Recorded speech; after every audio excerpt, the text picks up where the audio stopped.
ఈరోజు మనుషులు దుష్టులుగా ఉండిపోవాలని ఇష్టానుసారమైన విధానంలోని మనిషి బ్రతికి దుష్టురాలుగా కనపరచబడి భూమి మీద ఉన్నవారు చాలా మంది యెజబెలు మనస్తత్వం లాంటి మనస్తత్వాలు కలిగి చాలా మంది స్త్రీలు బ్రతుకుతూ ఉన్నారు.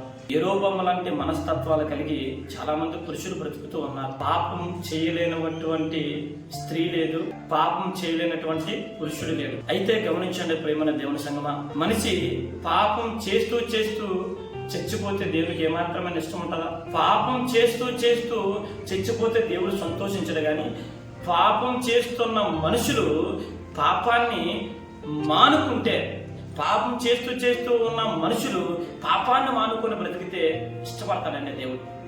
యెహెజ్కేలు గ్రంథము 18వ అధ్యాయం 23వ వచనంలోని ప్రవక్త అయిన యెహెజ్కేలు ద్వారా దేవుడు చక్కని మాట రాయించినది ఏంటంటే, దుష్టులు మరణమునందుడి చేత నాకు ఏమాత్రమైన సంతోషము కలుగునా, వారు తమ ప్రవర్తనను దిద్దుకొని బ్రతుకుటియే నాకు సంతోషము.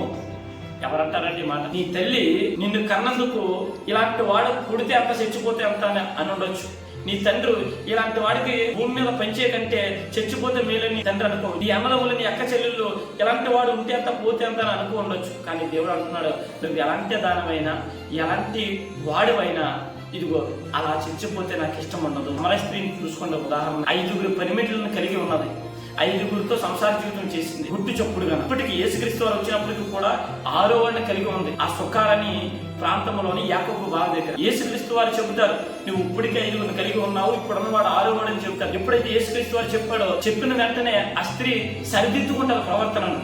అయ్యా, నువ్వు చెప్పింది నిజమే, వాస్తవమే, నన్ను క్షమించు ప్రభువా అని మరలా ఆ పాపం చేయకుండా సరిదిద్దుకుంటారు. వ్యభిచారం అంటే పట్టబడిన స్త్రీని చూడండి, ఇదిగో ఆ పాపం చేయడం వలన రాలిచ్చి కొట్టేద్దామని యేసుక్రీస్తు వారి దగ్గరికి తీసుకుని వస్తే, ఇదిగో మీలో ఎవడైనా పాపం చేయని వాడు ఉంటే రాయి వేయమని చెబితే ఎక్కడ వాళ్ళు అక్కడ పోతారు. ఇంకెప్పుడు పాపం చేయకురా తల్లి అంటే ఇంకెప్పుడు పాపం జోలికి వెళ్ళలేదు. చూడండి, దేవునికి కావాల్సింది ఏంటి అంటే, నువ్వు దుష్టుడిగా దుష్టురాలుగా ఉన్నవాడు దుష్టుడిగా ఉండిపోయి చచ్చిపోవడానికి కాదండి. అలాగైతే దేవుడు సంతోషించడు. నువ్వు దుష్టురాలుగా ఉండిపోవడానికి ఆయన ఈ భూలోకానికి వచ్చి ప్రాణం పెట్టిమంతులుగా తెచ్చడానికే కదా, పాపం నుంచి విడుదల పొందడానికే కదా, ప్రవర్తనను మార్చుకొని దేవుని దగ్గర పరిశుద్ధంగా బ్రతకడానికే కదా, అందుకే కదా యేసుక్రీస్తు వారు వచ్చి ప్రాణం పెట్టింది. ఆయన అతిగా ప్రయాసపడింది దాని కొరకే కదా. అందరినీ పవిత్రులుగా మార్చాలి, నిష్కలంకమైన హృదయం కలిగిన వారిగా ఉండాలి, ఇదిగో శుద్ధ హృదయం కలిగిన వారిగా ఉండాలి.